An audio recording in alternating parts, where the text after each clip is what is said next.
O meu recado hoje é para você que está se preparando para a prova da PC Goiás. Então, o que nós vamos fazer agora? A minha intenção é que você entenda como a prova foi feita, como a prova é organizada, porque nós temos aqui uma banca, que é uma banca regional, é uma universidade. Então, o importante é que você entenda como a banca cobra, como as questões estão organizadas. Então, cada banca tem a sua forma de cobrar as questões. E aqui vale muito a pena. Bom, o edital que nós temos aqui, né, com base no último edital, a ideia é que você tenha uma prova com muitas questões que envolvem textos, figuras de linguagem, funções da linguagem. Então, a banca tem essa característica de trabalhar com bastante questões que elas envolvem as funções da linguagem. Então, o que nós vamos fazer agora? Venha cá, me acompanhe. Então, nós temos aqui a prova, um exemplo de uma prova com 10 questões que foi aplicada pela banca que vai fazer PC Goiás. Então, olha só, você tem aqui, vamos entender agora, fazer um raio-x da prova para você conseguir se localizar e saber como a banca organiza isso. Então, olha só, você tem um texto de referência, geralmente é um texto longo, tá? A banca trabalha com textos longos. Aqui você tem um texto que tem mais de uma página, então é um texto longo. Como é que estão as questões organizadas? Vamos lá, então. A primeira questão, a ideia é a gente entender como a banca pensa as questões. Na nossa primeira questão, nós temos o seguinte. Primeira questão, você tem uma questão que envolve compreensão de texto. Então, a banca trabalha com a lógica de trabalhar com questões de compreensão, não é dedução, nada. É realmente, está no texto, está certo, não está, está errado. Então, aqui, primeira questão, marque lá. Uma questão que envolve a compreensão de texto. Perfeito. Agora, vamos para a nossa segunda questão. A segunda questão, o que ela vai fazer? Aí, isso é característica da banca.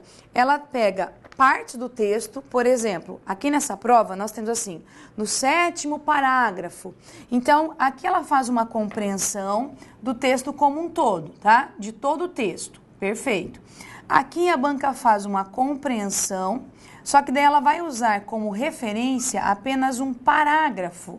Ah, então, tem diferença? Tem. Porque aqui você tem que perceber a ideia central do texto, quando é do todo, e quando é de parágrafo, você vai ficar literalmente preso àquele parágrafo. Essa é a ideia da compreensão apenas pensando em parágrafos. Aí nós temos, de novo, na questão 3, mais uma questão que envolve a compreensão em relação a parágrafos. Ó, questão 3, você tem aqui uma questão de compreensão e ela vai trabalhar aqui também com a ideia de parágrafo. Perfeito. Então, nós temos aqui 3 questões iniciais que trabalham com o texto de referência. Aqui é a compreensão de um todo e as 2 questões em relação ao parágrafo. Legal. Aí nós temos na questão 4 outro tipo de questão. Vamos mudar aqui, ó. Na questão 4, ela já trabalha com o que a gente chama de significação contextual. Por quê? Ela vai trabalhar mais com o vocabulário, com a linguagem. Então, quando eu trabalho com significação contextual, o que é que você tem que cuidar? Quer dizer que aquela palavra tem um sentido no contexto em que ela está inserida. Ah, então, eu não posso olhar a palavra só pela frase, só pela linha que ela está. Eu tenho que perceber a palavra no contexto, porque às vezes a palavra naquele contexto tem um significado específico. Perfeito. Aí temos a questão 5. Olha só, isso aqui não é muito comum de você encontrar em provas, tá? Não é um conteúdo muito comum. Aqui a banca traz o conteúdo chamado funções da linguagem. Nossa, o que é isso? Função da linguagem é o seguinte, aqui você tem que perceber no texto qual o tipo de linguagem que predomina. Se é uma linguagem para persuasão, se é uma linguagem apenas informativa, não é tipologia de texto, é a linguagem que aparece no texto. Se é uma função poética, por exemplo, de falar sobre o texto, tentar sensibilizar o leitor. Então, tudo isso é cobrado nas funções da linguagem. E, pelo que eu vi nas provas, ela sempre trabalha uma questão envolvendo esse conteúdo. Então, vale a pena você estudar funções da linguagem, porque é um conteúdo bem recorrente nas provas feitas por essa banca. Aí nós temos depois, na questão seguinte, aí a banca trabalha com gêneros textuais. Como assim? O que são gêneros textuais? Não confunda gêneros textuais com tipologias textuais.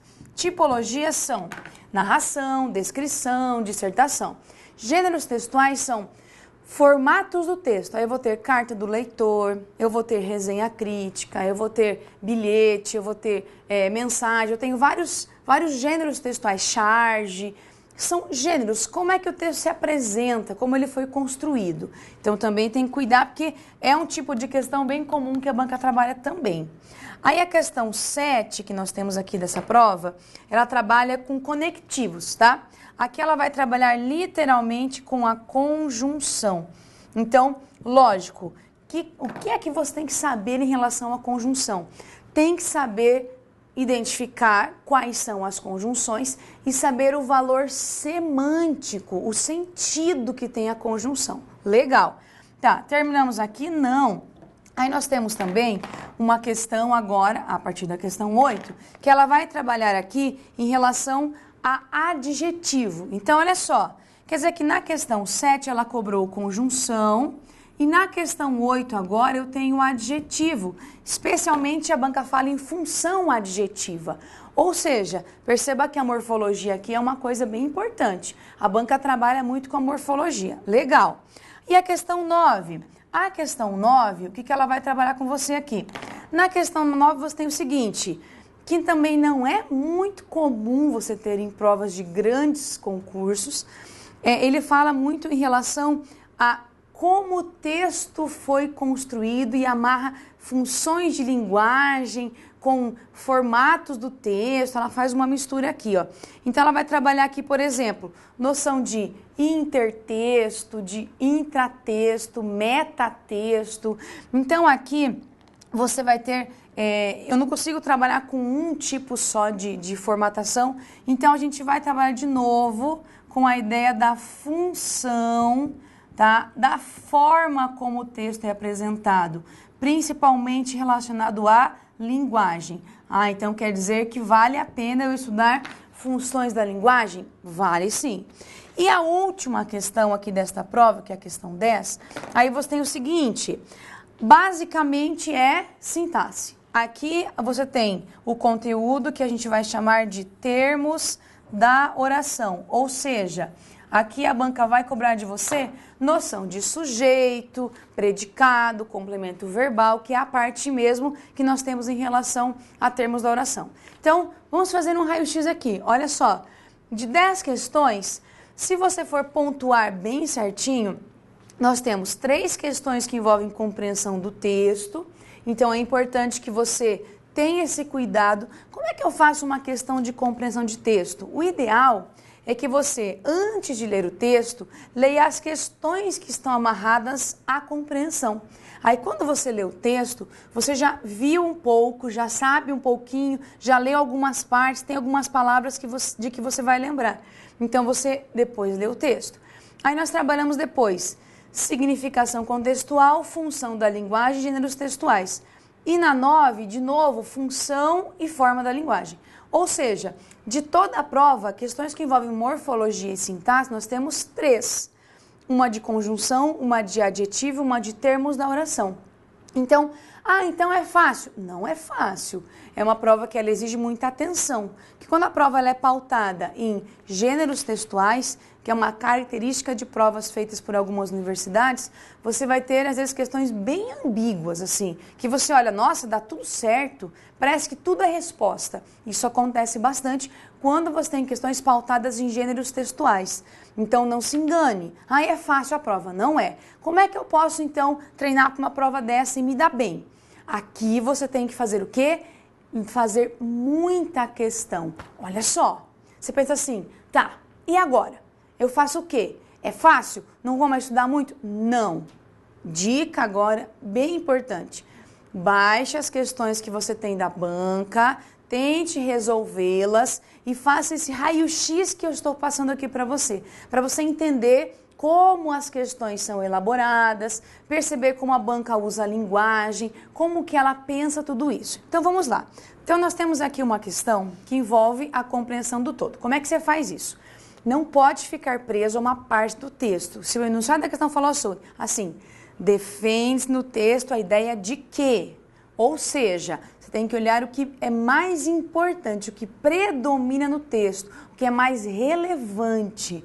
Porque geralmente as questões que aparecem aqui são questões, as alternativas são bem, às vezes, ambíguas. Então você tem que perceber o seguinte: o que é que o autor defende mesmo? Qual a ideia principal que aparece no começo, no meio e no fim do texto?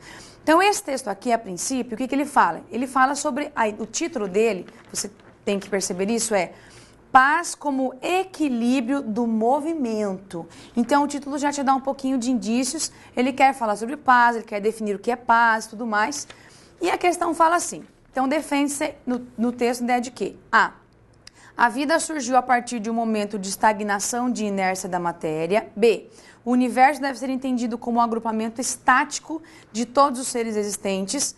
Olha só, veja que a A e que a B, elas são praticamente quase a mesma coisa.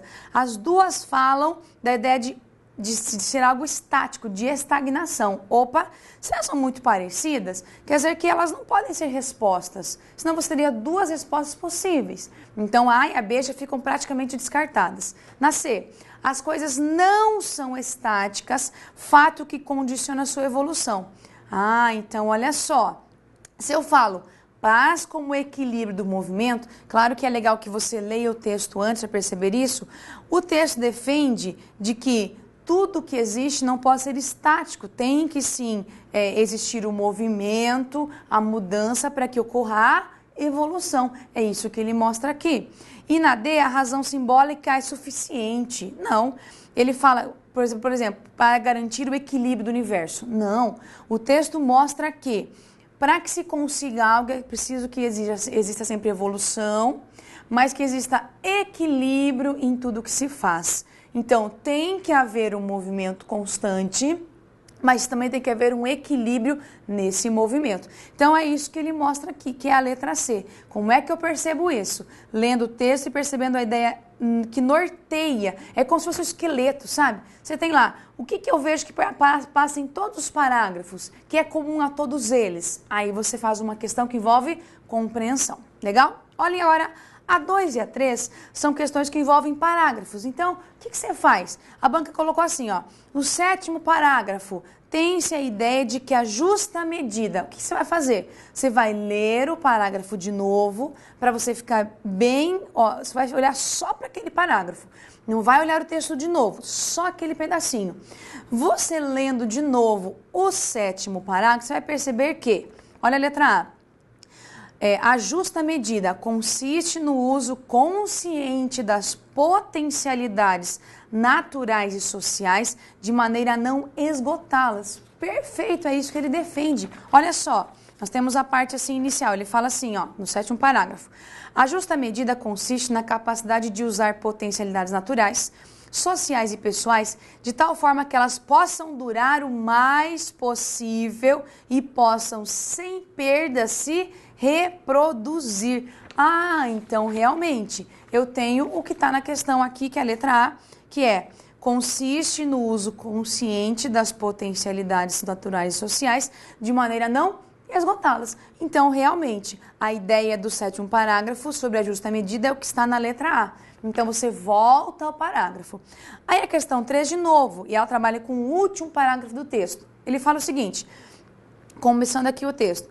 Considerada sobre a ótica da paz como equilíbrio do movimento, as sociedades atuais são profundamente destruidoras das condições da paz. Aqui ele te dá já o indício da parte inicial. Lembre-se de que num parágrafo, a primeira frase, o primeiro período, é o que vai nortear o parágrafo. É como se fosse assim, cada parágrafo é como se fosse um mini texto. Então, a primeira frase de um parágrafo, geralmente ele já traz a ideia mais importante do parágrafo.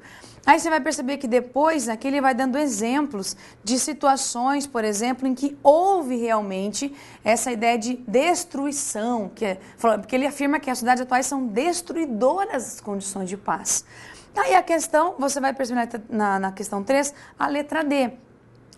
A ideia de que a paz, considerada como equilíbrio do movimento, encontra obstáculos nas sociedades atuais que destroem as condições de paz, é o que ele fala no início, desvalorizam a cooperação e apresentam radicalismos e fundamentalismos em quase todos os campos. Realmente, aí, quando ele termina ali no começo do parágrafo, o segundo período fala assim, ó, vivemos dilacerados por radicalismos, unilateralismos, fundamentalismos e polarizações insensatas em quase todos os campos. Perfeito. Só o início já justifica a resposta como a letra D. Então, aqui que você faz uma questão desse jeito. Legal.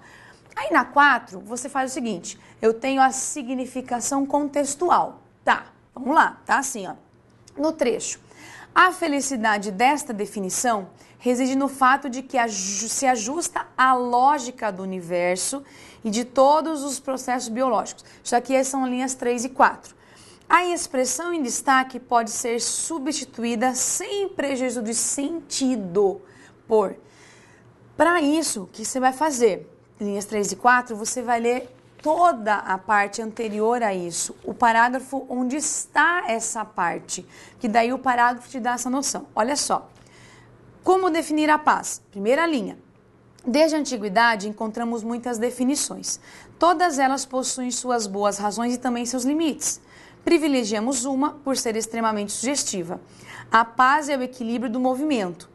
A felicidade desta definição reside no fato, agora, olha só, ele fala, a paz é o equilíbrio do movimento. Quando ele fala, a felicidade desta definição, não é que a gente está feliz aqui, eu estou feliz, não é por isso. Agora ele fala o seguinte, que, letra B da questão 4, o êxito desta definição. Então ele coloca revés, dificuldade e possibilidade, não é, o êxito desta definição, ou seja, o sucesso disso, conseguir chegar a uma definição dessa, esse êxito, esse sucesso, aí sim você percebe que pelo contexto dá para eu dizer que neste pedacinho o termo a felicidade tem significado de o êxito e dá para perceber isso perfeitamente.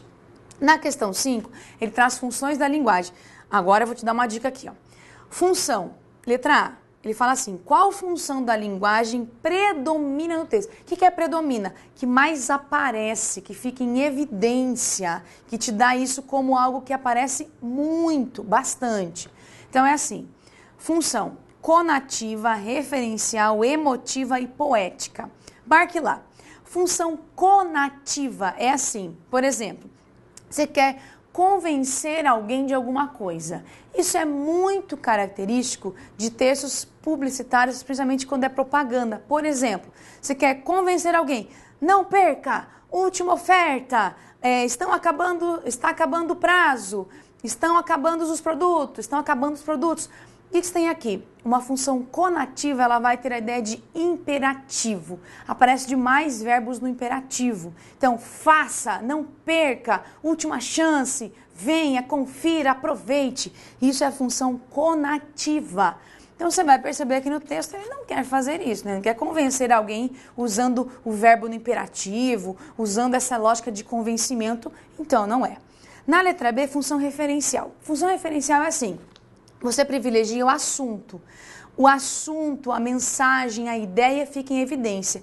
E você quer apenas mostrar, dar informações, dados, conceitos. É isso que você tem na função referencial. Então você fala assim, pela leitura do texto, eu percebo que aqui realmente o texto dá ênfase ao assunto, que ele fala da paz como equilíbrio. Então beleza, como equilíbrio do movimento. Então vamos ver, a B dá certo, até agora. Na C, emotiva. Na função emotiva, a ênfase é do emissor. Então, aquele texto em que o emissor, por exemplo, usa interjeições, ele mostra a emoção que ele sente por alguma coisa. Nossa, eu fiquei muito feliz por isso. Você tem aqui, o emissor aparece, geralmente são textos em primeira pessoa, textos que mostram que o emissor, o que ele sente, se ele está feliz, triste. Você vai ter aquelas reticências que mostram aquele pensamento. Então, perceba que o texto não é a função emotiva. E na função letra D, que é a função poética, a função poética é assim, trabalha muito com a forma como se transmite algo. Por exemplo, é muito comum em alguns momentos você usar metáforas. Falar assim, venha, o mundo hoje está num turbilhão de emoções. Então você deixa o texto mais bonitinho, sabe? Assim, sketch é um texto mais, assim, mais bonitinho, mais poético. A linguagem usada é desse jeito. Claro, você perceber no texto, ele não tem nada de poético aqui. Ele é um texto bem pautado no assunto. Isso, por isso. Então, é um texto muito objetivo. Então, realmente, a função que predomina aqui é a função referencial, que é a letra B. Então, legal. Na questão 6, ele trabalha com gêneros. Olha aqui, temos os gêneros textuais. Vamos lá. Então, eu trabalho para você assim, ó. Carta de leitor, resenha crítica, carta pessoal, artigo de opinião. Carta de leitor é assim.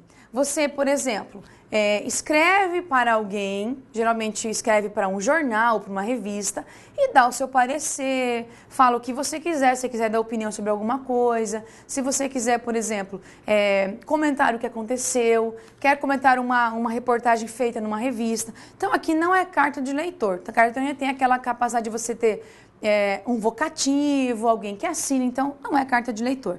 Resenha crítica. Resenha crítica, você pega um texto de referência e faz como se fosse um resumo, ao mesmo tempo, resume da sua opinião. Então, também não é isso daqui. Carta pessoal. A carta pessoal é uma carta que escreve, por exemplo, para um parente, um amigo, um namorado, alguém que você quer contar algo da sua vida. Então, também não é carta pessoal. E a última, artigo de opinião. O que é o artigo de opinião? É um texto em que a pessoa fala sobre um assunto, ao mesmo tempo mescla algumas opiniões numa linguagem um pouco mais despojada, sem ter formalidade, sem ter um texto assim muito fechado, muito formal. É um texto mais leve, que você lê de uma forma mais tranquila, sem ter rebuscamentos, termos técnicos, nada disso. É um texto que você, qualquer um que tenha acesso a ele, consegue ter a leitura. Então, realmente aqui é artigo de opinião. A 7 trabalha com conjunção. Questão simples. Ele pede sentido do mas e do quando. Se você voltar ao texto, você vai perceber que o mas, ele é uma conjunção adversativa e no texto ele faz a função de ter um sentido adversativo. O quando, geralmente, é uma conjunção temporal e no texto dá a ideia de tempo. Então, realmente é conjunção temporal. Não tem muito o que discutir aqui. Aqui é você conhecer as conjunções e o sentido que elas têm. Na 8, ele fala da função adjetiva. O que é isso? Olha só. Um adjetivo é um termo que está amarrado geralmente a um substantivo. Então, se ele pede um termo com função adjetiva, você vai ter que buscar um termo que está amarrado a um substantivo, porque essa é a noção da morfologia. Na morfologia, o substantivo é seu núcleo e o adjetivo, ele concorda com o substantivo, ele está amarrado ao substantivo. Então, em todas elas, olha só, na letra A, tudo no universo é movimento. Tudo aqui você tem um pronome, não é adjetivo. B, as coisas mantêm-se em movimento, por isso evoluem. Evoluem é verbo, então não é adjetivo. C, a vida, as sociedades humanas, olha só, as sociedades. A palavra humanas, o que ela faz?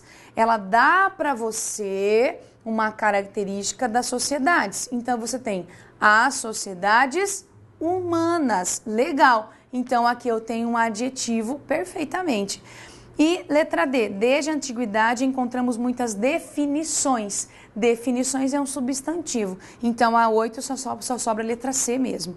Na 9, você tem aqui toda aquela função de trabalhar com uma mistura aqui. Então, você tem o seguinte, ele fala assim, ó, ele quer saber qual a relação que existe e ele te dá o seguinte, como é que ele estabelece no texto? Ele fala uma relação paródica, sarcástica, metatextual e intertextual. Dica, paródica, paródia é imitação. Sabe, faz uma paródia de uma música, uma paródia de um filme, isso é uma imitação e você faz a partir de uma coisa que existe, você imita e faz uma imitação adaptando a linguagem, adaptando alguma coisa. Na B, sarcástica, sarcástica é para se zombar. Sarcasmo é para você zombar de alguma coisa, sabe? Fazer uma piada, mas aquela piada com um tom de sarcasmo, de zombar de alguém. Então, essa é a sarcástica. Metatextual é assim. Por exemplo, eu faço uma poesia para explicar o que é uma poesia. Então, eu uso um código para explicar o mesmo código. Isso é metatextual. Intertextual, o que é? É um texto que traz outros textos como referência. E o que acontece aqui nesse trecho. Aqui o que faz? O autor fala da hipótese Gaia, teoria Gaia, fala sobre o autor. O que acontece? Ele usa algo que já existe e traz para o seu texto. Ele pega outro texto e joga para o seu texto. Isso é intertextualidade. E a última questão, que é a questão que envolve termos da oração. Aqui, você fala o seguinte, ele fala o seguinte, ó, no trecho, o universo surgiu por causa de um equilíbrio extremamente sutil. O termo destaque exerce a mesma função sintática. Então, aqui no enunciado, o universo surgiu. Quem surgiu? O universo. Então, eu tenho um sujeito. Na letra A, ele fala o seguinte, ele vai destacando. Tudo no universo é movimento, nada é estático. Esse é um verbo de ligação, estático é predicativo do sujeito. B, importa sabermos, aqui importa é o verbo, tá? Sabermos o que significa, é o sujeito do verbo importar, então não é, o importa não é sujeito. Na C, as sociedades atuais são profundamente, quem são profundamente destruidoras? As sociedades atuais é sujeito, então resposta da questão letra C. E na B, na D ele fala o seguinte, por isso o movimento de expansão é criativo e degenerativo e generativo. Você tem de novo o verbo de ligação, predicativo do sujeito. Então, olha só, o que é legal que você entenda então?